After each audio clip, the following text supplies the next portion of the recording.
We were pretty famous back in high school. Trust us. Had a whole future ahead of us, but now we suck. All that potential now is flowing in the aqueducts. Through the sands of time, many did forget. But now our time has come to resurrect. But a podcast? Sad I know, but can you blame us? We are desperate to be much more than high school famous. We're recording now. I gotta stop. Great. We gotta stop. Okay. Apparently, when you get on, I should just start recording right away. So we kind can of just because have it all. Yeah, kind of. I think that's a safe practice. Is Yeah. to just go from the jump. Jump. Because if we have just a bunch of cow fodder at the beginning, Yeah. then we can cut it. Yeah. Which I've done. But one thing we definitely won't cut is this sweet intro. Let's hear it. All right. Or was this? Well, okay. No. Welcome to High School Famous, the podcast that's way past its 30-day return policy, but come on, you can probably still convince them to take it back. They get it. They know it's shoddy and breaks right away. It's a wonder there's not a recall on the damn thing. No tech support, no customer service. I mean, some people have died after using this podcast. I'm your host, Sean. I'm Matt. Who is they? Understand who are people returning it to? Is it to us? It's we understand that it's shoddy. The company that manufactured the podcast. Okay. But the podcast was its own entity. Then it's fully aware of what's going on. It's gained sentience. Yeah. Which is why it has the ability to refuse the return of itself from unhappy after unhappy consumers. So it understands why you'd want to. It understands why you'd want to, but it reserves the right to refuse the return because it is outside of. Yeah, it might charge a restocking fee. It probably will, and it will not provide you a shipping label to return it. The postage is on you as well. So then you get a way out. Is it worth all the trouble and all the expense to return the podcast? I won't have it anymore, but it might just be easier for everyone and myself to just throw it in the trash versus. Yeah. And I think that's what a lot of companies, not just the podcast, but a lot of companies in general just would assume that eventually you're not going to want to, that the trouble to return it is more than what you'll get back from just saying, screw it, I'll throw this out, or I'll just deal with a shoddy item. Yeah. So right now I park in a ramp, and with this reloadable card that I have, it's $6 a day. The other day, I never preload any money on it.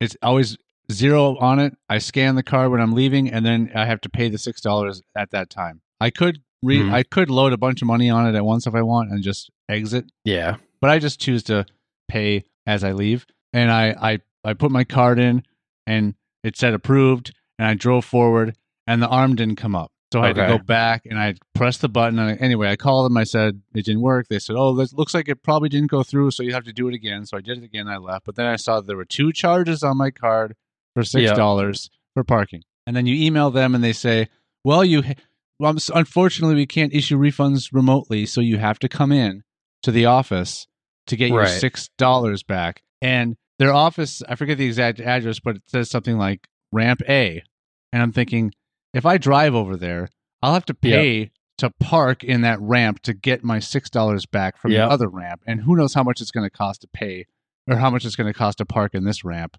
So, yeah. So then I said, that is super bogus. Well, yeah, I'm like, well, if you could charge me remotely, then you can refund me remotely. And then someone else came back and said, what's the last 4 of the card you used so we can work on that? And then I told them, and they're like, are you sure you used this? Because we don't show any transactions with this card. I'm like, can you just put $6 on my preloadable card then? Like, is that how? And so they haven't answered that yet. So that's so ridiculous. I know.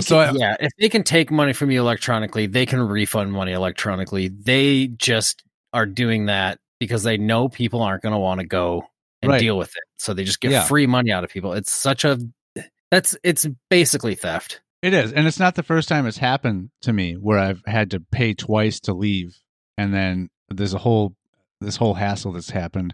Luckily, my building is moving. or not my building, but we're moving to another building in a couple weeks. I'm not going to have to deal with that anymore. You guys have a lot? There's just a parking lot. There's no charge to park there. And it's really close to your house. Yeah, it cuts the travel time in half. That's always nice. And you're going to be saving money on gas and parking. Yep. Free parking, save money on gas, less miles on the car. Millionaire. I know. This is step one. Yeah. I planned this out decades ago when I was a lad. I plotted out my path to becoming a millionaire, and this was step one. It just took longer than I wanted to execute step one. Right. But here we are. Like 20 plus years. Yeah. I mean, you had to get your license first, so that first chunk was really like that first chunk was a planned wait. Yes. You couldn't do any of this until you could drive. That's true, because I had to first pay for parking and then all of a sudden not have to pay for parking anymore. I mean, you could pay for parking, I guess, at any point in your life. You just wouldn't have the need to do it until you could drive. Yeah, like I could walk up to a ramp and just put a credit card in or press the button for a ticket and then hours later just leave at the exit and scan my ticket and pay to leave the parking ramp if I wanted. Surprisingly, they would still accept that. Oh, guaranteed they'd still accept that. They don't care if you actually park in their ramp. No, even if they saw someone on their cameras just walking through there, they would still be okay with taking my $6 at minimum $6 and charging me to park there, even though I never occupied a space. And they can clearly see that. Yeah, I would love to see them go, wait, whoa, sir, we will not take your money. We clearly saw you did not actually occupy a parking space in this lot. This is what we charge for, is for people to occupy a space. Since you did not do that, you're free to go. Right. You can just go around the arm. You're small enough. These arms are designed to block vehicles. I can't think of any organization or company that would not be more than happy to take anybody's money for no reason whatsoever. The best thing, the opposite is what I experienced at work, which is whenever there's an error where some payment accidentally applies to this, like account A, for example, or there's some kind of credit that accidentally gets on some account. They are so quick to like grab that credit and get a refund check and use that credit to pay towards something else. They don't investigate it whatsoever. They're not like, this is weird. We now, instead of having to pay a month for these services, we're getting money back. They just, no questions asked. Right. But whenever we say they owe us money for whatever reason, then they're like, they're arguing it up and down. There's no way. We pay everything. And if the balance they think is too high from what it should be, they call us instantly to complain. But if something happens where the opposite takes place and they have a credit, they don't call us to question any of it. They just take the money. Well, I mean, you do the same thing. If there was a bank error in your favor, you wouldn't try to correct it. You'd be like, "Oh, cool, free money." So, here's an example of where here's an example where I didn't exactly do that. This is years ago. I won't say who I bank with or who the company was, but we had hired a service at our old house, and the fee was something like $1,043 for the service. What got charged out of my bank account was $43, not $1,043. I called the company. I said, "Excuse me, did you get your full payment? Because it's telling me that you only got this much." They said, "No, everything's there. We got the full money, so we're all good." I never called the bank to report it, but we always made sure to leave for a long time. For a few years, we made sure that we left that $1,000 sitting there. Yep. For the day, you never know when it might the day's going to come, right? Pop out. Yep. And you don't want the day to come when your balance is like $300, and then all of a sudden $1,000 gets taken from that. So it sat there for a while, fully expecting that the bank was going to see the error and then take the rest of their $1,000. Never happened. So $3,000. Yeah, it was exactly that. It was a free $1,000, and that's wow. Never happens. I would say I did my part. I called the company that actually provided the service, and they said they got all their payment. So I was free and clear there. No guilt. Yeah, I mean, let's be honest. The banks do enough to people to make money from them that $1,000 to them is nothing. Oh, it's absolutely nothing. Yeah, they're not hurting.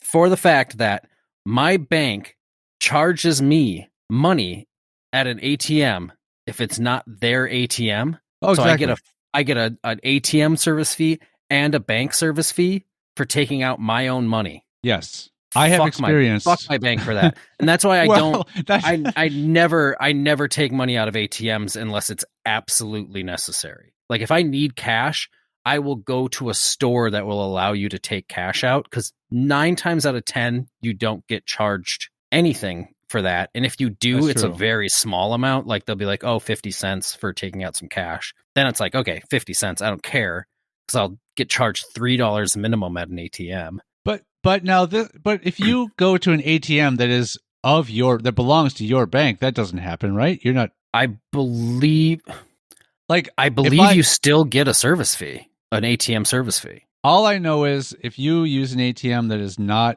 of your bank, yep, you will get the ATM will clearly tell you there'll be a $2 or $3 charge, whatever it is, for taking money out because you don't bank with us, and you accept that. And then on top of that, your bank goes non. Yeah, you didn't bank, use. Yeah, right, you didn't use our ATM, so here's a fee. Here's a $5 fee. It's a $5 fee. Whenever I use an ATM that is of my issuing or of my bank, there's no fee. That might be true. It's been a long time. So the bank I bank with, there's so few of them in Chicago. Sure.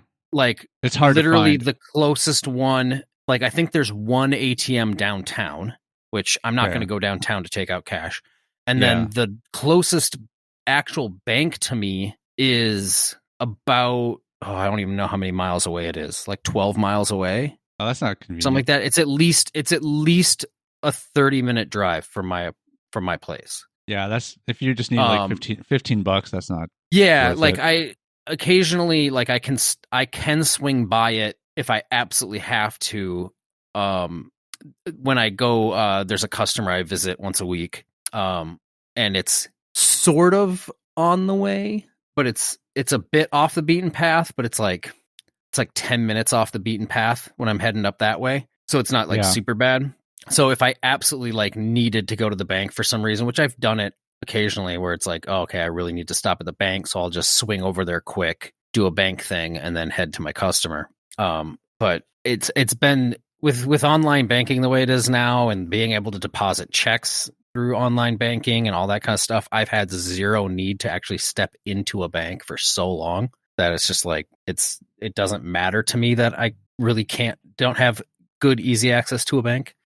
And then I so rarely need to take out cash as well. Yeah, I love that fact. But all of a sudden, you get caught by surprise when all of a sudden you're in a place where you have to have cash. That does happen often enough. Where I mean, occasionally, yes, I will have to use an ATM, which I don't like to do because I think it's so bogus that your bank charges you for not using. I should say your bank. My bank in particular charges me for not using their ATM. It's just I think it's safe to say that any bank does that. If you're not using their ATM, they're going to charge you. But so I understand a service fee at an ATM in general. I understand there being like it's I'm using a Bank of America's ATM. I don't bank with Bank of America. They're going to charge me some money because I'm taking money out of their banking system. That makes sense. I 100% understand that, and I don't want to say support it, but I understand it, and I don't fault it. But for the fact that I use an American bank ATM, and then my bank charges me because I didn't use my bank's ATM, so now I'm getting 2 different service fees. It's like you're penalizing me for not taking money out of my own bank, and I don't get it's so bogus. It's probably because now your bank has to then fund the other bank, the competitor's bank, for the amount of the funds that you took. So they're gonna charge you for that. Service, that inconvenience on them, the poor bank. What does my bank care who they're sending the money to? Well, if who the money's going to, it just shouldn't matter to them. If I go to the grocery store, they're sending the money to the grocery store. Why should they care if who they're sending the money to? But yeah, they're penalizing you for them having to send money to a different bank. Like, fuck them. Yeah, I mean, But that part makes sense because you're just if you buy something anywhere, why is there not a fee when you're just shopping at like the grocery store? Mm-hmm. Maybe it's just There because is. It's a called bank. taxes. Well, right, but maybe it's just because we don't pay tax on food here. Is there tax at the grocery store in Chicago? Yeah, hell yeah. There's I don't know so that. many, dude. You pay taxes on food. Well, Unless if they I'm at a suspended it restaurant, for a period of time. if I'm at a restaurant, but if Even you at go to grocery stores, you 100% pay taxes on groceries. Unless they suspended it. You don't pay tax on clothes in Minnesota. Not on clothes. There's No, I know clothing that. tax. There is a food tax. I'm going to double check. Maybe I'm Chicago's wrong. worse because Chicago, not only do you have to pay Illinois state tax, but there's also a Cook County tax on everything. And the Cook County tax is like 10%. Oh, wow. 10%? On certain things. On clothing, yes. There's a huge tax on clothing here. It's bogus. The first time I bought clothes out here, I was shocked. Because I was like, because you calculate it in your head, like, okay, I'm getting this is what it's going to be. And then you go up to the register, you're like, it's definitely more than that. And you're like, oh, because Illinois has a clothing tax and Cook County has its own clothing tax on top of that state clothing tax. There's a lot of Cook County taxes on top of Illinois state taxes. It's quite ridiculous. Oh, and you say you'll never move. No, I love it here.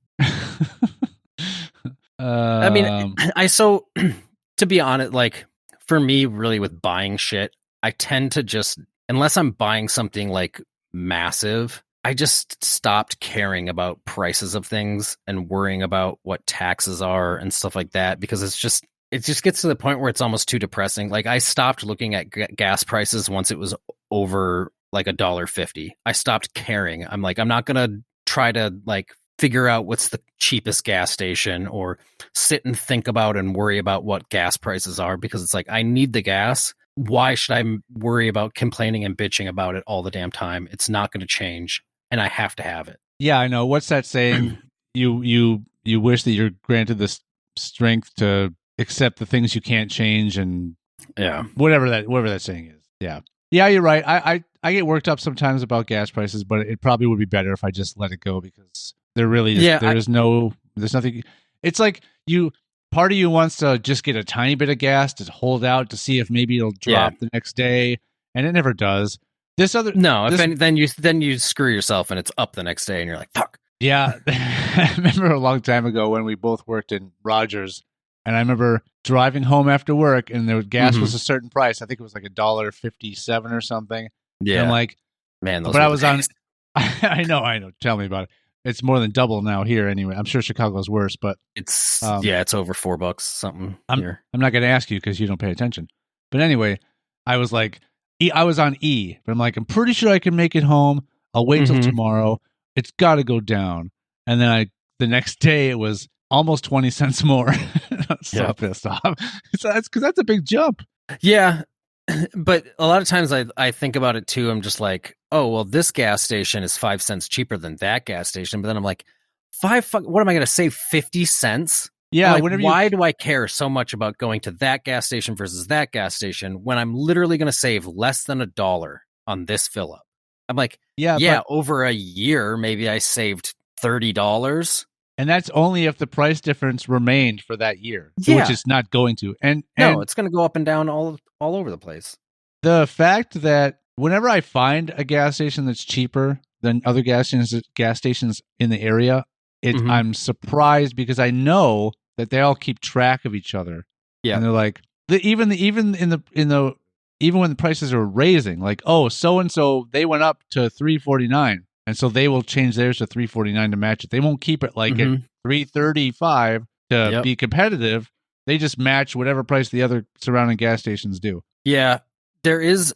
So there, I always gas up once a week. I gas up at the same gas station every week. It's outside of Cook County, so it is a little bit cheaper than if I were to get, like, it's like 20 to 30 cents cheaper than if I were to gas up near my house. So I will do that, knowing like, okay, well, I can get gas cheaper up there, but that's it. I don't shop around. I just go to the same gas station, whatever it costs. I'm starting to contemplate going to this one other gas station, though, that's near where I go every week for my customer, because that's when I gas up, because it's at this co-op place. Yeah. But you don't have to have a membership at this Well, I don't know if it's a co-op. It's like it's basically like a Costco, but you don't have to have a membership. What do you get a better deal if you are a member than what's already there? As far as I know, no, because I went there one time to gas up, and I just pulled up and gassed up, and there was no there. You don't have to have a membership. They just have cheaper stuff or whatever. I don't know how they do it or what it is, but it's like that. It's like a Costco or Sam's Club kind of thing, but you don't have to have a membership there. It's just like a wholesale kind of place where they can I guess they just get stuff cheaper so they can sell it cheaper. So their gas is like an additional like 50 cents cheaper there. Wow. Yeah, it's like I was like up to 50 cents cheaper. I think the last time I looked at it, it was at like $3.89, and I had just bought gas for like $4.10 at the other place or something. So I'm like, I should just start. It's a little out of my way, but I should just swing down to this place and start gassing up. The one time I went there, though, it was pretty busy. You know, that's an incredible story, and it totally supports your claim from earlier that you just don't pay attention to gas prices. Well, I don't, but I was just like, well, yes, you do. No. So your whole story is about tracking down this one gas station that's cheaper than everybody else. No, I didn't track it down. I just happened to find it one day, and I'm like, oh, that place is a lot cheaper. I mean, if I see a place that is cheaper, I will go to it, but I don't like. But you wouldn't even. Out okay, right. The fact that like to care enough about gas prices. You're not seeking it out, but yeah, you have to pay attention to even notice that this gas station is cheaper than the others. Well, if you're truly not paying attention. Well, it's really obvious when one starts with a 4 and the other starts with a 3, and you're like, oh, well, this place is cheaper. But it shouldn't be obvious because you don't pay attention. You just pull into a gas station and gas up. You don't even look, is what your claim is. Your claim is that you don't even know what gas prices are. It's okay. So I should say it. Let me rephrase it. Fine. I don't care. Let me backtrack and retcon about gas prices. Is what I should say. I should say I stopped caring about the fact that gas prices continued to rise, because what's the point of caring? Because there's nothing you can do about it. You no longer fret. You stopped fretting? Stopped fretting. I don't even know how much I fretted to begin with, to be honest. I think probably originally when I started driving, I kind of fretted a bit more because when I started driving, you now had to pay for gas. Well, no, I didn't care about having to pay for gas, but the fact that the first time I ever gassed up, it was 94 cents a gallon. And then like the second time I filled up, it was like I don't know if the second time, but very shortly after that is when gas prices started going nuts. Like $1.21. Because that's right when fucking like Iraq war was starting. Yeah. No, it wasn't. It was a little bit after that. What am I talking about?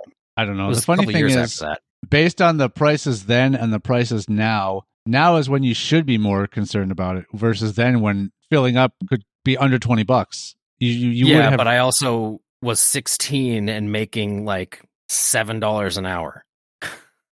Brag. So the fact that I make a lot more now, and like I don't know how close to the difference of what I was making then and paying for gas versus what I'm making now and paying for gas, if like the inflation rate for both has equaled. But yeah, that'd be some math to figure out. I probably go through a lot less gas now than I did then. So I can understand. Everywhere. Let's let everyone have the same perspective here. I can understand where you're coming from, Matt. You clearly have always lived on this sort of ivory tower above everyone else. I mean, when I was 16, I was making a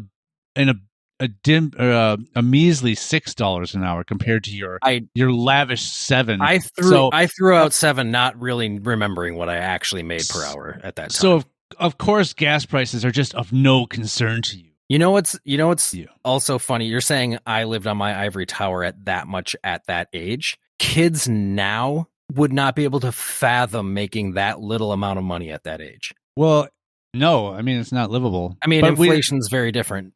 But we didn't have to, at that age, you don't have to, like, cost of living is not a concern of yours because you're still living at home. So it's weird to think that 16-year-olds now, I'm talking about 16-year-olds now making $6 or $7 an hour. No, I know. Would freak out. They have no cost of living. I know that. I was getting to that point. They would not be able to fathom making that little amount of money. That would not be acceptable to them, is what I'm saying. Well, but of course not, because if the minimum wage now is something like 15 or whatever it is, of course you're not going to accept making 6 or 7. You know what the minimum wage was when at my first job? I was making minimum wage. Was the it- first job I ever got. I was 14 years old at my first job. Wasn't it like 5.15 or something like that? That would have been nice. 3? It was $4.25. I was making $4.25 an hour, working 2.5 hours a day. Do that math. Brag. What my paychecks were.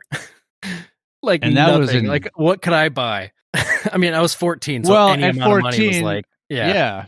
Any amount of money I was making was just like, oh, I'm making money. This is awesome. This is my money. Because I also didn't grow up on like an allowance or anything, so I had to be making money that was mine. I could do whatever I wanted with it. Yeah, that was the first time I was getting money. Like unlimited magic card packs all day long. I don't know what I was. I honestly don't know what I spent money on at that age. Like I had I have been buying. I think my allowance was something like $5 a week. That would have been nice. Yeah, that my chores involved, bringing the garbage can down to the end of the driveway every week, and then up to the end of the driveway, or up, yeah.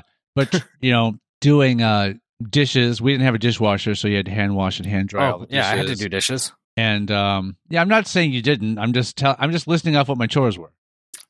Yeah, I thought people might find it interesting. That's all. I'm not trying to say. Let me also state, I did these same chores as Sean, but they were just chores. I did not get paid for these things. These are things that a kid is supposed to do, as I was told. Right. Well, which I agree with.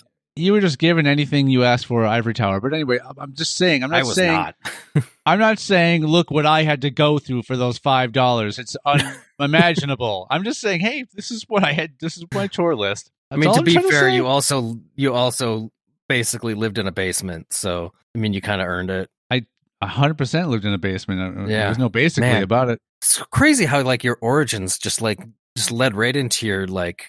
It's not my not present necessarily day life. Present life, but recently present. There were some tiny basements forever. You do realize that for pretty much any house, the basement is the same square footage as the upper level. It has to be the same dimensions. Occupy the entire of either space. Yes, I did. The second one, the second basement, I occupied the whole thing. No, there was an entire room down there that was dedicated to like a furnace and stuff. You weren't like living in that space. Look, you had a portion of the basement. That furnace and I spent a lot of nights together. I'm sure every night. We talked about our hopes, our dreams, our heartaches. We really like poured it out to each other, and it was a vulnerable time for both of us. The furnace and I. Did you get into any heated conversations? Well, there was. I mean. Hey, the delayed response from that. Speaking of that, it's time for the dad joke of the week. Jesus Christ! That doesn't. That is right up there with like old school intros where we're like halfway through the episode before we introduce ourselves. I know. So you could let us know, listeners. Was Matt's heated conversation with a furnace joke better or worse than this? My wife told me I would never advance in my career because I procrastinate so much. Just you wait, I said. Yeah. Fine, you don't like that one? I got more for you. Hold on, there's more. I mean, if that was no, you picked that out as the best one, and I hated it. I know. Oh, okay. Here was the runner-up. What's the best way to catch a fish? Have someone throw it to you. Now, this one, the only reason I'm going to read this one, Matt, is because I didn't get it, and I believe it's because I have to know. You have to know the lyrics to Africa by Toto to get this joke. I want to hear 99 men sing Africa by Toto. It's something that 100 men or more could never do. Yeah. Is that referencing the lyrics to the song? Yes, that is a lyric. That is a lyric in the song, yeah. Yeah, both Leo and I enjoyed that. Both Leo and I are like, I don't know. I don't get it. And I'm like, I bet you have to know the song to get it. And then because it said Africa in it, he's like, is it racist or something? I'm like, no, it's a song. He goes, was it a racist joke or something? Everything Africa related is racist. Oh boy. One little funny blurb before we get into whatever we're gonna get into today. I went to this art whirl yesterday, and I was just hanging out with some people, and there was the concert portion, and then I hung out at their house for a little bit. we had a bonfire in the backyard. Then I went home. When I went home, so my building is like each two upper level units share a set of stairs up to their doors. Mm-hmm. So I go up my stairs. There's my door, and then to the right of me is the neighbor's door. For some reason, these two birds decide to perch on top of the neighbor's door, and okay, I didn't see them when I came up. You know what? They must not have been there right when I came home, because I came home and took the dog out, and it was when I was coming back in with the dog that I started to unlock my door, or just open it. I mean, and I hear this crazy flapping going on, and I look back, and I don't know what this is. I just see this giant thing flapping around, assuming it's going to be a bug, because it's by a light and all this other stuff. And these two birds just start sort of like swarming at me. Wait, no, I'm telling the story wrong. It did happen when I first got there. It wasn't no. a bird. Oh. No, it happened when I first got there, because I was unlocking the door. I didn't think to look up at the top of my neighbor's door to see if there was anything up there. So I just didn't even know they were there. They start swarming at me. I quickly try to get in before I don't want them to fly inside my place. Right. Then I got to take the dog out. So I quickly open the door, and they start swarming again. And I grab the dog and run down the stairs to get away from them.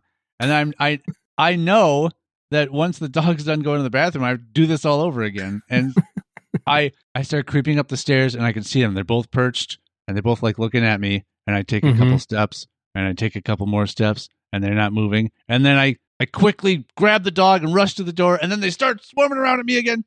And then I close the door. Luckily no bird ever got inside. But I'm like, why of all places did these two birds just decide this is our home now, and we're going to go after anybody that comes near? And I was nervous that this morning when I woke up and let the dog out that they were going to be there, but they were gone. So I don't know. Last night they're like, this is our home for tonight. This is where we're going to bunk, and we're gonna swoop down on anybody that tries to take it away from us. You didn't check your calendar for bird purge night. Bird purge. Oh my gosh! Bird yeah. purge night. Yeah. Now I would have. So they were trying to kill you. I would. And you gave them 3 opportunities. They failed. They suck at bird purge. Yeah. Well, wouldn't you think that bird purge would mean that it's just birds killing other birds? So I never saw the purge. Did you ever see the nor purge? have I. No, I never saw it. I'm not. Again, I've never seen it, so I can't speak intelligently about it. But I would assume that there's not people running around killing cats and stuff. You're killing other people. Killing people. Yeah. Yeah. So bird purge is going to be birds killing birds. For the record, I don't know if anybody can speak intelligently on that movie, having seen it or not. Only if you badmouth it a lot. Maybe. Right? But I don't know. Maybe it's a great movie. Birds are crazy. I mean, have you seen The Birds? The movie The Birds? Yeah, they're crazy. They are crazy in that movie. Have you seen Birdemic? I believe I have not. We need to watch that. I believe the whole thing about the birds too was like, sorry. I believe it was all about the birds that were in the cage. Like that's why the other birds were attacking them, is because they had birds in a cage. I mean, the birds were attacking everybody, but it I thought it had something. I could be completely wrong too, because it's been forever since I saw that movie. But I think a lot of the reason why the birds were attacking everybody in that town is because the group of people had a couple birds in a cage. Yeah, it's a really weird motive. As unrealistic as that movie already was, this just puts it up. Yeah. It's more unrealistic to me now. Yeah. They're going to be like, well, sucks for those birds. I'm free. I'm not going to attempt approaching the beings that captured these other birds, because I'm likely to get captured. Yeah. Right? If you're a bird, you're not in a cage and you see other birds in a cage, don't go near that cage. You fly away. Yeah. Because you yourself. Save yourself. Yeah. Save yourselves, birds. Talk about fight or flight. Am I right? Well, yeah, those birds yesterday chose to fight. They chose to fight with flight. Yeah. Holy shit. Yeah, right? Maybe that's what the whole motivation. Maybe that's less the whole fight or flight. Maybe that's the whole maybe that was the whole germ of the movie idea. Like what? Birds, I bet they wouldn't fight or flight. They would fight with flight. like that was the tagline. That's the tag of the movie. Fight with flight. The Birds by Alfred Hitchcock. Was that a book first, you think? The Birds? I don't know did he make movies based on pre-written stuff, or did he write and direct his own stories? I don't know enough about Hitchcock. I feel like if I was a film major, I'd know like everything about Hitchcock, but you probably need to know that. Yeah. I feel like, there's definitely certain filmmakers and directors that get real deep case studies and stuff like that. And it's like, yeah, I like movies, but I've never taken a huge deep dive into certain people. Any people? I don't know. I mean, everybody goes down rabbit holes. I'm sure there's certain like actors and directors and things that I know more about than others, but just from weird deep dives. I might have known this before, but I maybe relearned that I didn't realize that Chris Pratt was from Minnesota. Oh, really? Did you know? He's from Virginia, Minnesota, I guess. You know what? I probably heard that before. When I saw it, when I saw it, I'm like, no way, really? And then I was thinking, like, did I know that before? I might have known that a long time ago, and just left my brain, But well, maybe we can use that as a like a stepping stone to get him on the show. Sure. Hey, you know what? You're from a state that our two hosts are from. I mean, never hurts to try. I mean, yeah, I am. Yeah, you never know. You know what? That's the thing. I mean, most actors have humble beginnings, so you never know what they're willing to do. What do they say? Shoot your shot. You miss all this. You miss 100% of the shots you don't take, right? Yeah. And what's the worst they could do? Say no. Oh, exactly.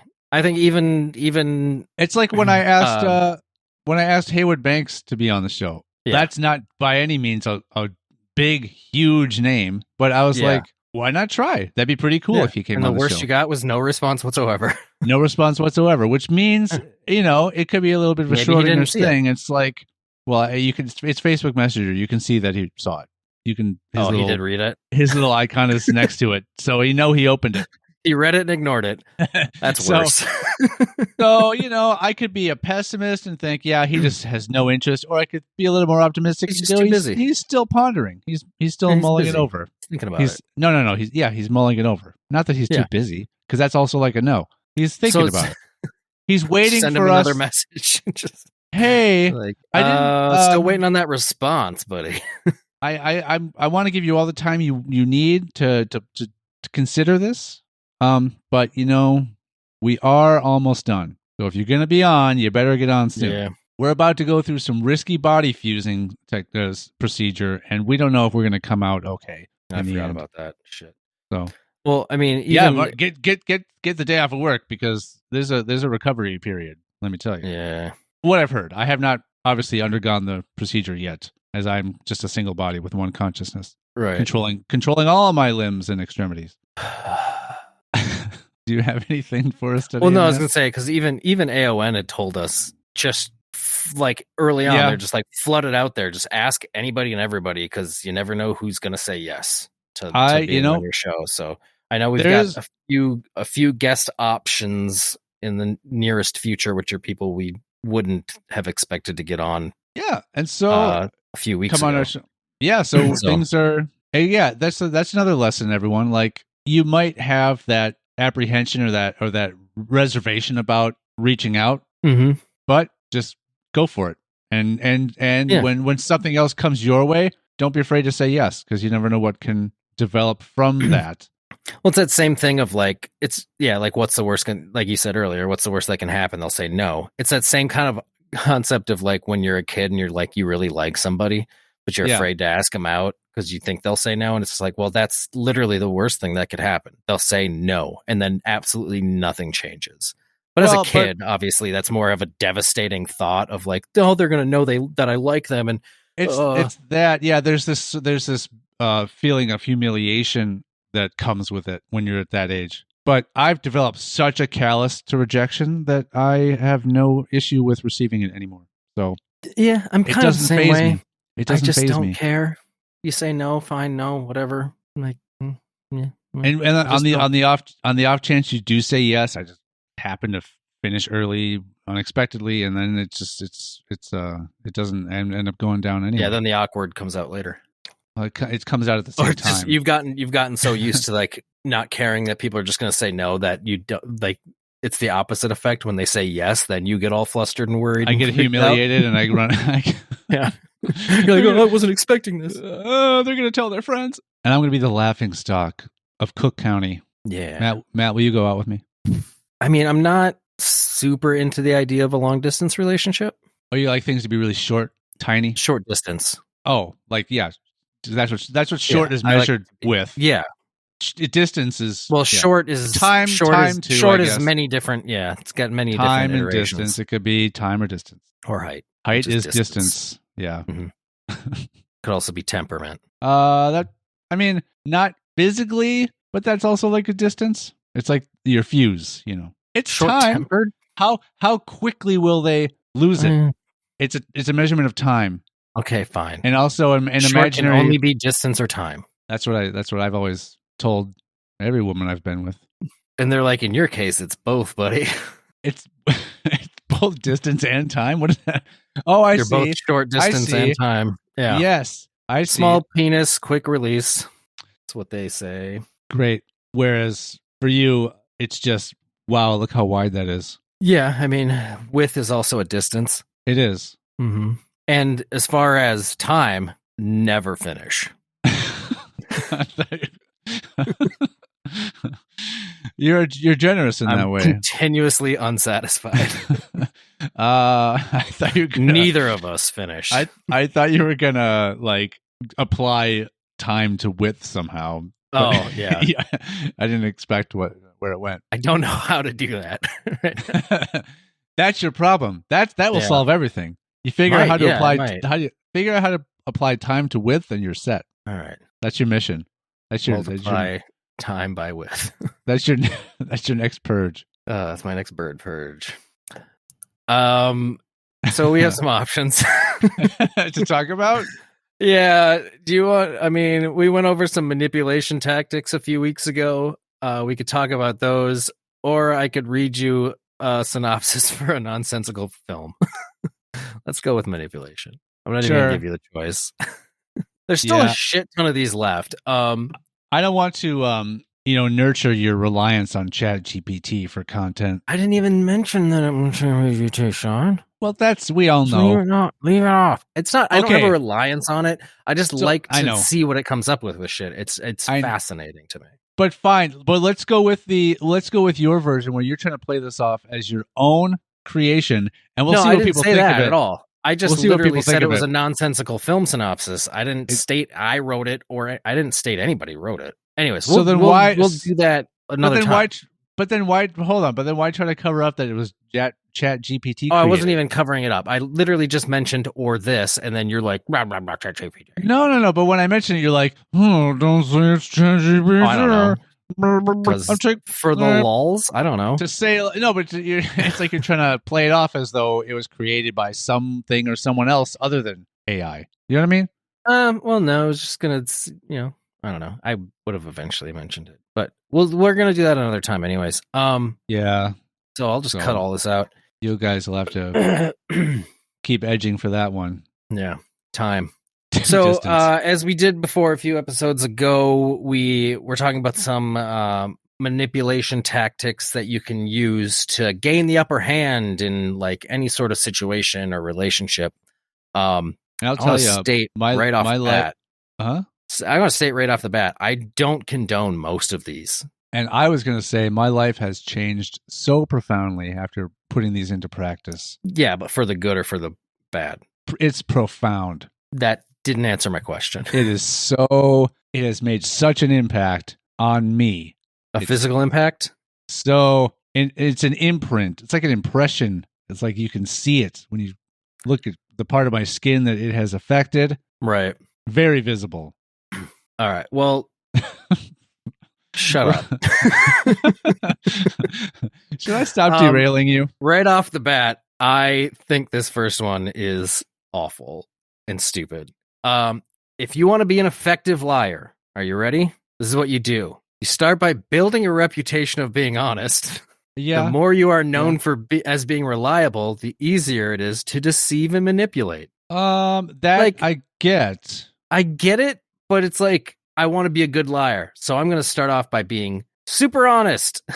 Well, no. But like I understand. It makes perfect I understand sense. Because if you're trying to start off figuring out how to lie effectively and you don't know how to do it, if you start off by lying to people, they're going to be ineffective lies. People will see through them. they will then identify you as a bad liar, and then they will not trust you once you finally get your skills honed. Yes, I get it. I do 100% understand what it's saying.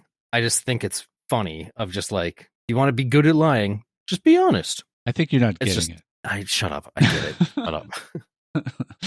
I think I mentioned on here before, probably too. It was maybe on the last episode we did these on, but there's a comedian talking about like his kid would like go and get candy late at night, and then like they found out because they would find the wrappers in her room. Sure. And so they're like, "Hey, have you been eating this candy?" And they're like, and the little kid lied and said, "Oh no, there's like a monster that came in and ate the candy." So he's like, he didn't want to call the kid out about it. So basically what they did was, he's like, so what he started doing was eating candy late at night and then leaving the wrappers in her room. That was one thing he did, so that she would find wrappers in her room and then start believing that there was actually a monster eating candy. But also, like, he didn't want to call the kid out, because it's like, if you call the kid out now, the only thing that's going to happen is they're going to learn to become a better liar. Yeah. If she thinks I believe the kid now, that gives her less of a chance to become a better liar. So it's like, I thought it's a good thought process, actually. I like the part where he's eating candy and throwing the wrappers in the room to trick. But I thought he was gonna say that he started dressing up like a monster and eating candy in a room so that she would wake up and just get terrified. No, that's like, awful. Be traumatized by it. Yeah, but I like the idea of just leaving the wrappers in there and then being like, then she'd see extra wrappers in her room and then start to believe maybe a monster really is eating in my room. I wonder. Do you think she would have noticed? Because do you think she's keeping track of the number of wrappers that are around in a room? I think it would depend. Well, I'm sure they didn't just leave the wrappers in there after they found them. I'm sure they were cleaning them up. So I'm imagining this kid has like a pristinely clean room. Like, the parents are good about making sure their room stays clean, kind of situation, maybe. I mean, it's not going to be pristinely clean. Obviously, it's a kid's room, but we know as far as just like everywhere. not leaving stuff out, but yeah, like not leaving garbage sitting around. So if like on the nightstand was clean when she went to bed, and then she woke up and there was a couple candy wrappers sitting on the nightstand, it'd be pretty obvious. I'm sure they're not allowing the child to just keep garbage everywhere. Probably not. I'm also trying really hard to picture this little kid in their room at night, in their bed. Yeah. So I'll let you. Do you need me to give you a minute? Yeah, don't go to the next story yet. Okay. I really want to I want this to be vivid. Like, I really want to feel like I'm there, like right next to them. Like physically feel it? Yeah. I want to feel like, I want to know what the temperature is in the room. Mm-hmm. Like, and if I would be able to fit into a monster costume. Oh, okay. I thought you were going to say princess bed. Nope. Moving on. I wanted you to think I was going somewhere really creepy, but it was all for funsies, for the lulz, as you like to say lately. Yeah. Well, here, this will be right up that same alley, Sean. If you want to make a charming impression on someone, say maybe a child, try repeating their name throughout the conversation. When we hear our names, it makes us feel special and builds a sense of trust. Do you believe that, Sean? That was so stupid. I don't know why I thought that was... Sean, sure, why not? Interested in hearing what you have to say, Sean. Well, it's not just saying my name. It has to. It all depends on what is being said around my name as well. Like, Sean, I really think you're a piece of garbage, Sean. I really think that you don't deserve to have happiness, Sean. Sean, I want you to eat poisonous food, Sean, and I want you to then diarrhea out your poisonous food, Sean, and then slip in it, Sean, and then accidentally drink it up because you're weeping uncontrollably, and so some of the vomit is getting inhaled into your lungs, Sean, and then I want you to then suffocate and drown essentially on your own diarrhea, Sean. Okay, two things about that. One, you came off very charming. Two, interesting that you kept saying your own name when you could have literally directed all of that to me. But I was giving I realized you were doing an example. Right, this was someone talking to me. Yeah. People don't... And in the end, it was really just you talking to yourself. Well, because... Do you feel like you were charming? I charmed my way out of feeling that way, Matt. Oh. Schmatt. So you're losing me when you say my name wrong, though. So it's because people don't talk to me. So any opportunity I get to fabricate...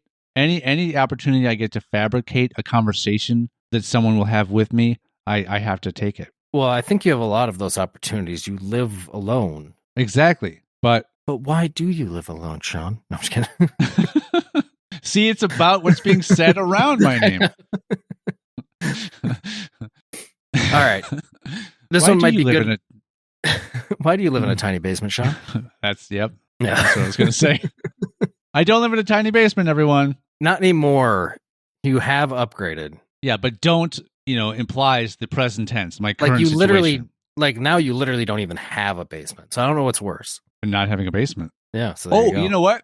Speaking of this current living situation, and rather than having a basement, I have a complete stranger living below me. Now, I was on the way home from work. I didn't know anybody lived below you, to be honest. I shouldn't have said all those things. Well, there's a set of units at the ground level, and then there's the upper level units that cover 2 levels. Our units are half as wide but twice as tall, and so they get it's pretty much like units underneath cover the space of 2 of your upper units, kind of thing. Yeah. Oh, okay. And they're just one level, so it's like the same living area. It's just configured differently and less windows. Less windows, yeah. Less escape routes. But you don't have to deal with any stairs, whereas I have to deal with stairs going up to my place and going up to the second level of the inside of my place. You're going to say, and going down from my place. Going down from my place. 2 different types of stairs. There's the up. Anyway. The upstairs and the downstairs.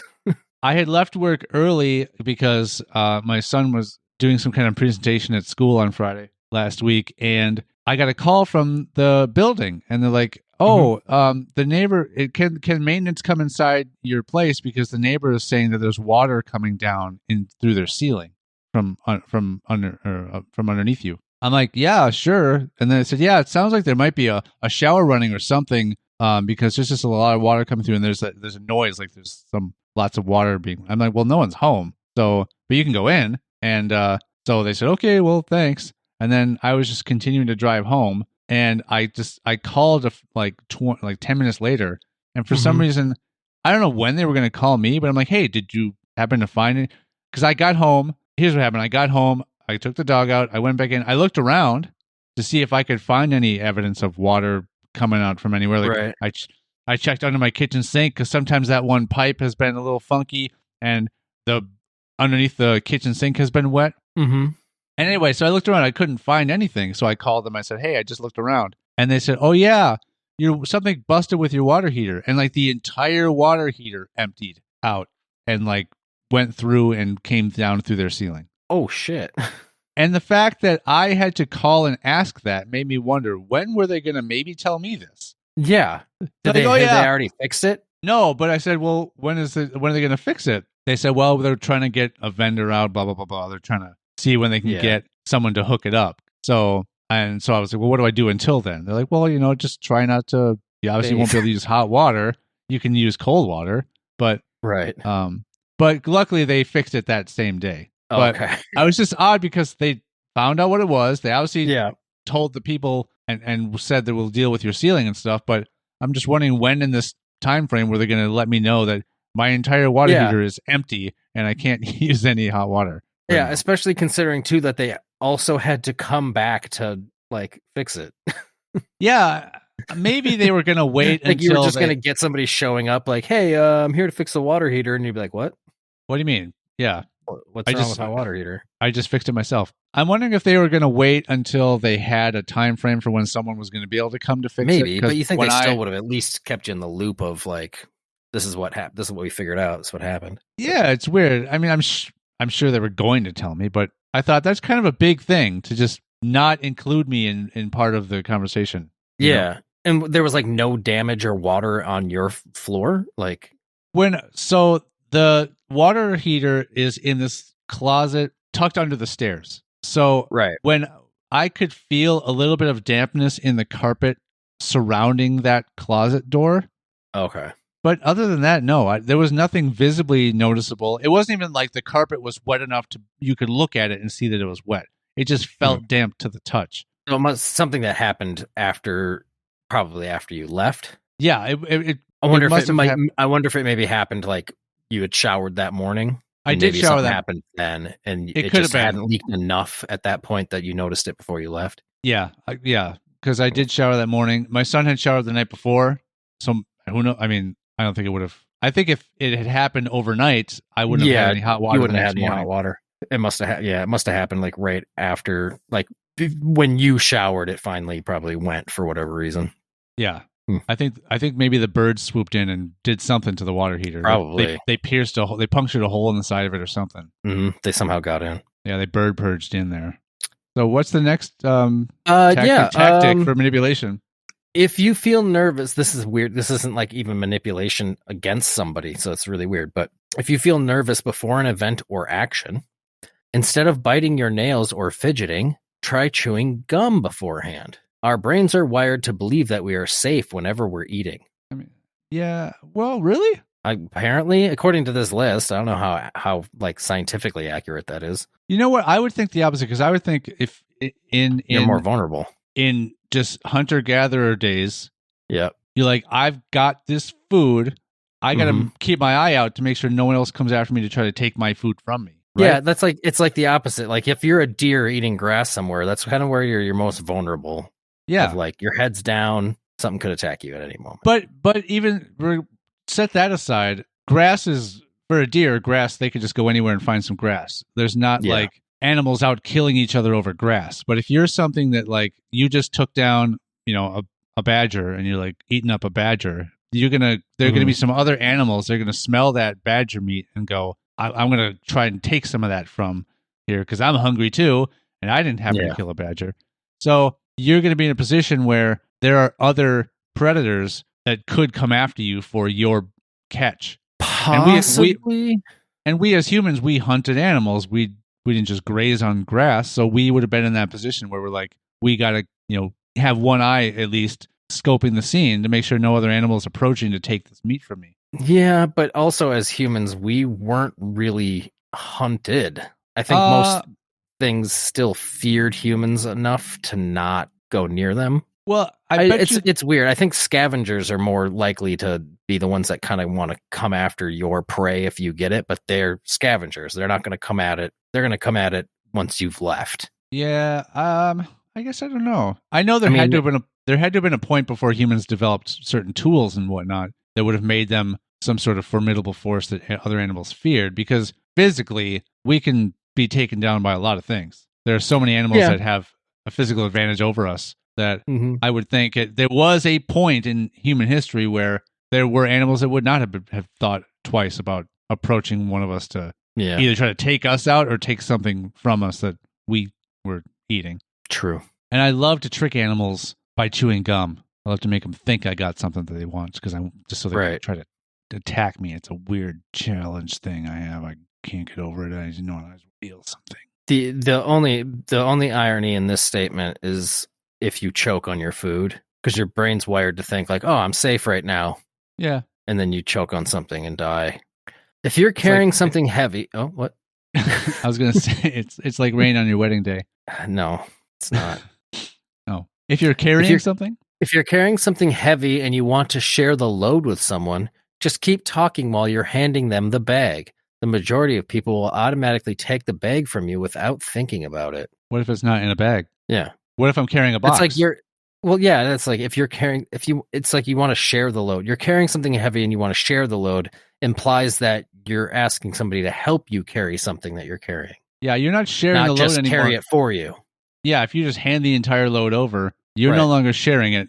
You just you gave up the load. Mm-hmm. Like you put the entire load in their hands. Yeah, and I'll be honest with you, if I'm giving up my load, I usually do intend to give it all. Yeah. I don't ever like it's not a share thing. It's you're getting this full load. I'm giving you my entire load without asking. Well, I mean, I'm engaging in conversation, so they just take it. And hey,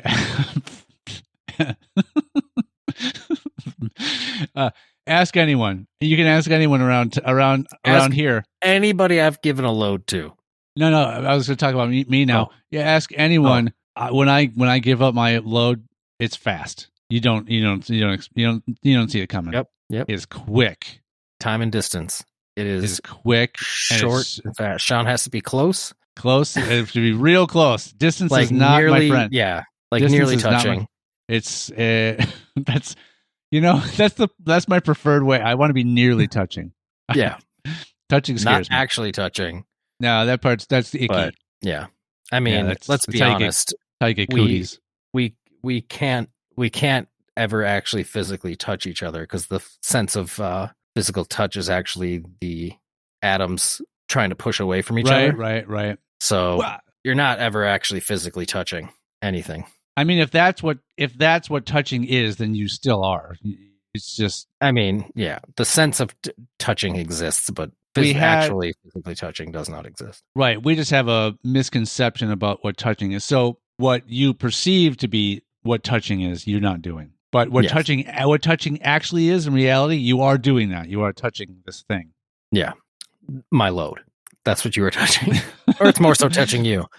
Well, if you want to go with your other argument, it's not really touching, me, and I'm not really touching it. It's hovering above the surface. Yeah, it's like, it's nearly touching. You can still feel its warmth. Which is the way I prefer it. It's nearly touching. Yeah. Yeah. When you try to convince someone over something, make sure they are sitting and you are standing. This makes them more likely to believe you. So if I'm trying to convince you, I get it. Don't need to paraphrase. To take my load, I want you to be sitting. But wait, you said that there's no convincing. They're getting it. Well, yeah, but I feel like in your case, you might try to argue your way out of it. Because why? I got spunk. Well, you'll get spunk. I got, I was going to say choice of words, or a good choice of words. What do you? Well, yeah. Anyway, yep. You nailed it. So much for the innuendo. Now people know what we were talking about. But it could still qualify. Not everyone might know what spunk can mean in that regard. Fine. I've got moxie. There you go. That's never used to describe what we're thinking of. Semen? Dude, we're trying to not be direct here.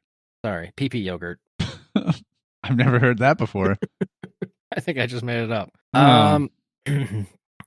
If you think someone might be attracted to you, look at their eyes. They will blink more than usual during a conversation with you. Doesn't work well with people who have like nervous system issues that cause them to blink a lot.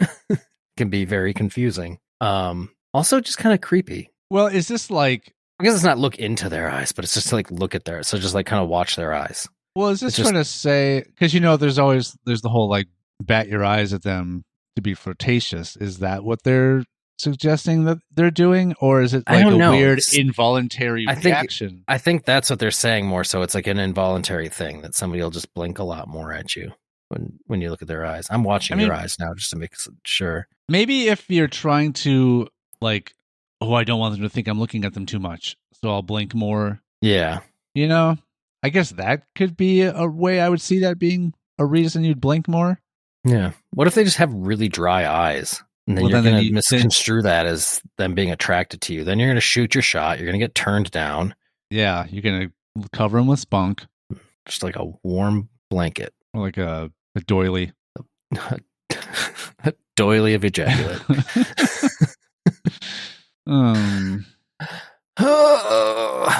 You can find out if someone is smiling genuinely or faking it by looking at their eyes. A lot of these have to do with eyes. Wrinkles form near the eye corners when the smile is real. I would say even with a fake smile, you'd still get the wrinkles in the corners of your eyes. Yeah, because the same muscles are required to your face really is still going to do give that. A fake smile. Yeah. That's not an indicator whatsoever. No, I hate that one. To know if someone... Others. Yeah, all the rest of these are great. To know if someone is interested in a conversation with you, look at their feet. Oh, shit. If they are pointed towards you, they want to talk. If they're pointed sideways or away from you, they're leaving. No, they're not interested. They're walking away. But let's say someone tries to do this, but they take it too far. They try to have a conversation with you, but they're just staring down at the ground the whole time. Yeah. The person... As long as the feet are pointed towards you. But the other person's going to be like, this I is see a what you mean. little weird. Why won't they even look up? And then they might lose interest. Maybe they were interested initially. Now you're this weirdo that just won't stop staring at the ground. Well, I'm not going to talk to them anymore. Well, but what do you do if you're in a situation where you're having a conversation with a double amputee? Then they don't have feet. Yeah. Then you just have to wonder. You have to which gauge way how is their much wheelchair pointed. Yeah. I mean, what if they have prosthetics? Well, then they'd have feet. Yeah. So if you're in that position, the wheelchair direction might be a way to go off of, but you could then just revert back to the eye, gauge their level of blinkage. Well, that's if they're interested in you, not necessarily the conversation. I see. You can be interested in somebody, but not give a shit about what they're talking about. I am not the conversation, and the conversation is not me. Yeah. Like, you could just be like, I want this person to take my load, but I don't want them to talk about it or talk to me or anything. Ooh, here you go, Sean. This one's good for you. If your kids related? No, it has to do with kids. Oh. If your kids can't stop asking why, just look at them and say, I don't know. Why do you think? They'll come up with their own answers, and you can both move on. But what if what they say is wrong? Exactly. That's what I hate about this one. Yeah. Like if I say, oh, you can't have, pudding after dinner because you didn't do your homework. Yeah. Well, wait, I just gave him the reason. You can't have...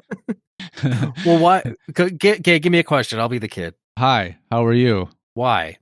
You got to give me something where I can say why to it. You said give me a question. Well, give me a question that would involve me saying why. I'm not... Well, it'd have to be a statement. Like, you need to go to bed early tonight. Why? Wait. Hold on. Am I the kid? No, I said I'm the kid. I'm asking why. Oh, yeah. So you have to go to bed early tonight. Why? Well, why do you think? Because mom left? That's right. That wasn't directed at you specifically. No, I know, but I know because you're. But I was just, it's dumb because kids are dumb, and that's not me saying a bad thing. Kids know the least amount of anything because they're still learning. So in general, they just don't have the answers. So to let them come up with their own answer just so you don't have to answer their questions is kind of bad parenting. I think, because then they're going to believe that whatever version of the events they come up with is what really happened. Like, because what are you going to say if they come up with this crazy answer? You're just going to be like, yep, that's why. I mean, I think it's a nice experiment of letting them like kind of come up with the reasoning as to why they think something. But then as long as you follow it up with a correction of like, well, that's a very interesting way to think about it, but here's the truth. Like that I can get behind. It could be an effective way to introduce the practice of critical thinking. Yeah. But then you go, that part of it I agree with. You could say, like, I know I can see why you might say that or why you might have concluded that was the reason. So, but here's the real reason. And then they can formulate why the two things are related, like why this was the cause of this. Plus, it's just kind of interesting sometimes to hear what kids do think in those situations because, it's kids say the darndest things as it is, as the saying goes.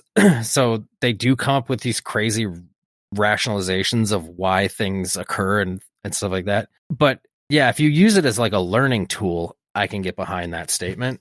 But if you're just saying it because you want them to stop asking you questions, that's stupid. Well, and I think this list is not to be vindictive or have ill intent with your quote unquote manipulation.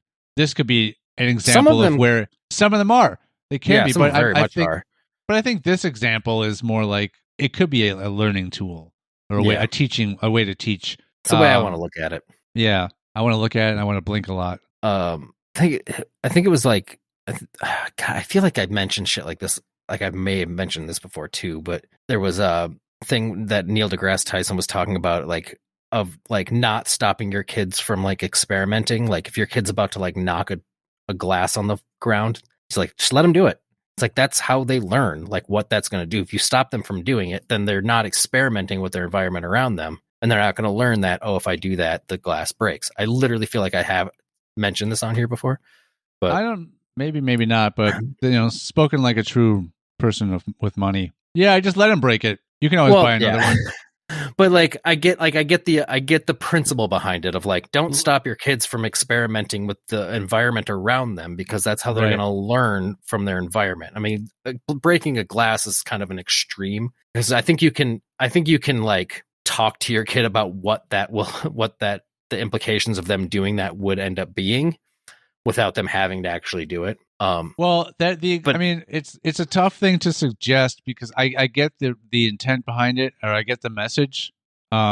Like don't try to hinder or squander their, not squander, but don't try to squash their desire to explore and experiment and learn how the world works, and learn the chain reaction of this happens and then this happens, cause and effect, all that stuff. But a lot of the things that little kids like to do is a bit destructive. And so if you really just sort of let it all flow, you're going to be spending a lot of money repairing these things that they do. And so it's just like anyone that's like, yeah, the secret to my youthful appearance is like eating farm to table and always doing yoga in the morning for an hour and then always doing all this. It's like, okay, privileged person with the luxury of, you probably have a personal chef that makes all your food for you, and you have you don't have a 9-to-5 job that you have to get to, so you can just do as much yoga as you want. Great, thank you for suggesting those things. They're just not feasible for someone like me. Right. It's a difference between having the means to do something and like there's the means to do something and the time to do something are two different things. Having the time to be able to do it is fine. Having the means to be able to do it is much different. So I get when people make the argument of like, you should never say that you don't have enough time to do anything, because there's always time to do stuff. When you're watching a movie, you could be doing this instead. When you're, doing whatever else you're doing, you could be doing this instead. And it's like that I can get behind, and that I can understand, and I can say like, definitely yes, I have the time to be bettering myself. That I know. I don't currently have the fortitude to better myself, just because I can't convince myself to better myself. But there's certain things that do involve needing money that I like, extra money that I don't necessarily have to better myself in those ways. But it's like, there's always ways to do it that you can get around, but I'm super off topic. Well, I mean, there's a connective tissue. Obviously we got there, we got here from there. So I like one thing is obviously therapy. I mean, because there's a huge push now for, your mental health, and making sure that is in the best place it can be, so that you can live your best self. And then that will help you with your other relationships that you develop in your life as well. But it's not by any means cheap. It's not cheap. It's much more readily accessible. And there are a lot of situations where insurance can cover part of it, and there's a lot of places where jobs will fund it. Which is great that places are doing that and helping people to do that. But it's definitely not cheap. I actually have been thinking about looking into it a bit, but I'm also weird about myself in that realm of things. I go back and forth on my feelings about it. I think it's not for everybody. I agree. There are definitely people that if you have you have to be, just like when people say they're not going to change unless they want to change, because you can't just convince someone else to change. They have to want to do it. So same thing with like accepting therapy as a way to be a helpful tool for you. Right. So it's not going to be for everybody, but I just get too focused on the fact that this is just a person that's paid an obscene amount of money to just sit there and listen to you talk about yourself, and then go, well, why don't you try this, and then we'll see you next week. And their hours are so reduced and limited that you have to like basically take time off of work to see this person, and then pay them an obscene amount of money just to listen to you talk. Like, that's kind of ripping people off, and you're making it difficult. I think anyone who provides this type of service should be specifically offering those services during the off hours where most people are not working, because why make it even more of a hurdle? You make it expensive, and you also make it you add another layer to it where it's like, well, yeah, well, I don't do appointments after 3:00, and I don't do weekends. So, take time off of work to see me as well as pay me a lot to see me.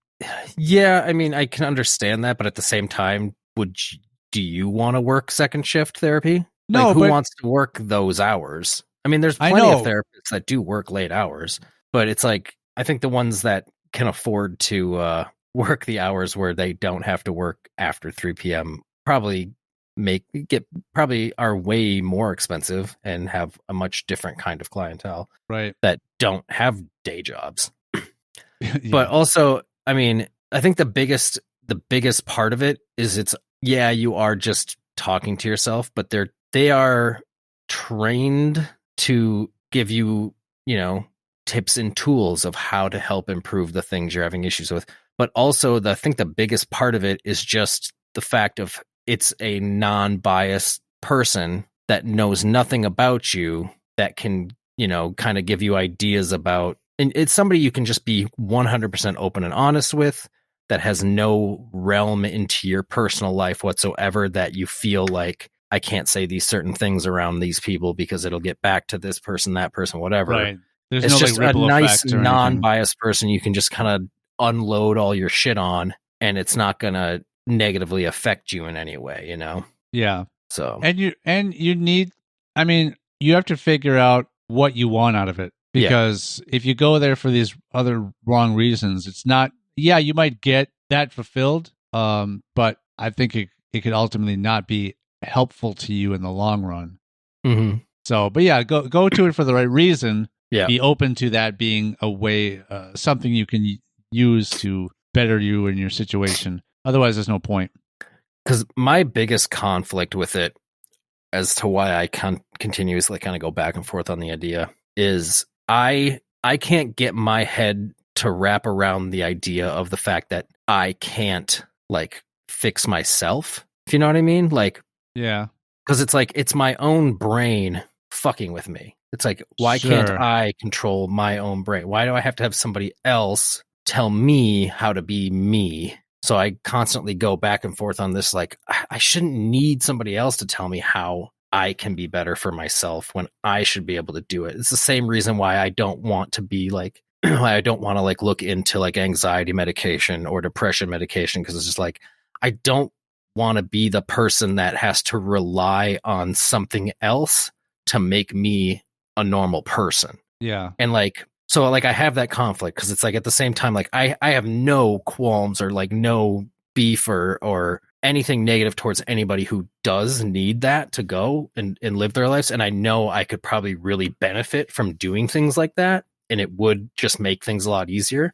But then I also still go back and say like, but I shouldn't, but I feel like I'm not me. If I have to take this pill to be me, then I'm not me. You know what I mean? It's just like, so I constantly have that like battle with myself over it. And it's why I just sit at home most days. Because it's like, because I'm not doing the thing that I know would probably help me, but at the same time, then am I really me anymore? And I'll stay at home. Yeah, it's hard to say. I mean, it's one of those things where you don't know, like, let's say you could go into it thinking, I'll try it. Let's say I could put on some sort of like anti-anxiety medication. Mm-hmm. Maybe it'll help, but maybe it won't. And if it doesn't, I can just stop. But you almost don't know if you'll be able to recognize if it doesn't help or not. Like, you might start taking the medication and it might alter the way you think, and you might not be able to think that, well, no, this isn't working anymore, I'll stop. You might, I mean, it might be like a no going back type of a thing. Well, yeah, there's also, and I know people who are actually like this too. You take the pills long enough, that's it. You're on those pills, because the second you don't take those pills, you then are a completely different person. Like, I know people who would take like antidepressant medication, and if they skip a day or two, they are not the same person. They're unbearable to be around, and just, I don't want to say they are awful people, but it's really, really hard to be around people that then come off that medication and just don't know how to function as a person after that. And that's another place where I don't want to be there. It's like, oh, I'll take it for a while to kind of get myself through this hump. But it's like, if you start taking it all the time, then your body needs it and then as soon as you stop taking it, it's awful. Yeah. And then it takes a while for it to get back in your system. And then sometimes it can be to the point where, like, let's say you start taking it and it doesn't seem to really work the way you hoped it would work. Yep. The alternative then is, or the next step is not, okay, well, we'll just take you off of it. The next step is like, well, let's try another thing that might work. Yeah. And then, or let's up your dosage. Up your dosage, change the medication. So yeah, it really is, it can be, there's like, it feels like there's a point of no return where there would be no going back to the way it was before. I mean, obviously the situation might not have been the greatest to begin with, which is why you're thinking of taking this in the first place. But it is scary to have like a heavy reliance on something like that. Yeah, and that's exactly it too. Is like that's another fear of just having that be the thing of like, do I now have to take a pill every day or multiple times a day for the rest of my life to be able to function properly? And if that's the case, yeah, then if you ever stop, am I going to be back to what I was, or am I going to be even worse?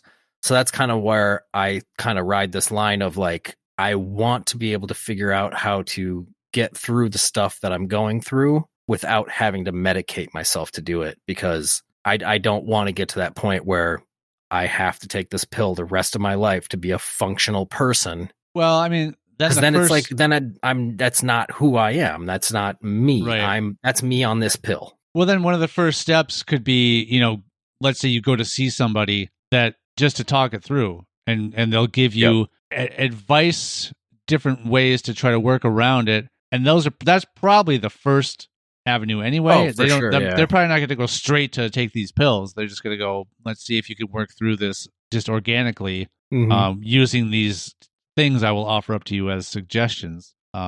So the only thing that can hurt is obviously just your time and your wallet. But I don't know. This turned way too deep. Well, I mean, I think it's fine. I think it's good that this, what's wrong with this? What's wrong with being There's nothing wrong real? with it. It just it did. It's a different take. Well, I think it's what do the listeners think? The listeners like us to get a little more deep, or do they want us to have more of the yuck yucks? Do you want us to keep? Yeah. Do you prefer when we just continuously fail at trying to be entertaining, or do you like it when we're more real human beings? Fail at being real human beings. Do you like when we fail at being human beings? This is the version of us that's on that pill right now. Yeah. Oh, we're so like subdued, and we're calm and normal. Yeah, I know. Maybe that's it. Yeah. Do I want to be a well-rounded, tempered person, or do I want to be a wacky caricature? Got to find the balance. Yeah, that's tough. You do. There needs to be a balance. Mm-hmm. Do we want to do any more of these manipulation tactics? No, we better close it up, because right. Look at our runtime so far. I mean, it's great. Good. Yeah, it's longer than you're used to. Longer than I like. I'm not comfortable right now. Yeah. Like I don't know how to handle this. I'm not used to going this long. Yeah. Well, and you're not used to going this wide. I'm comfortable with it. I'm used to going much longer than this. That's right. Yeah. Forever, one might say. This is but a fraction of the length I'm used to.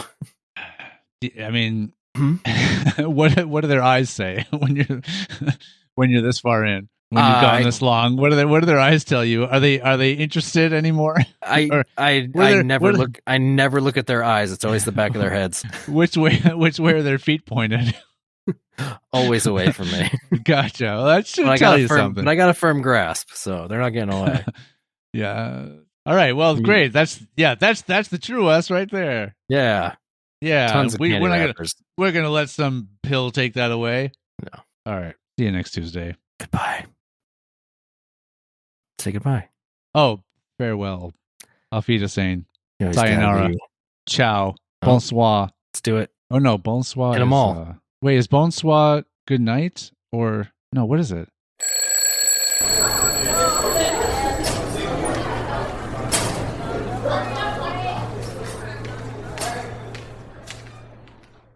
If you have a question, complaint, or threat for Sean or Matt, you can reach us on TikTok, Facebook, Twitter, or Instagram at hsfamouspod, or you can email the show at highschoolfamous@gmail.com. No animals were pleasured during the making of this podcast, despite our best efforts. All hail our Lord and Savior. I don't know what this is. I just see this giant thing flapping around.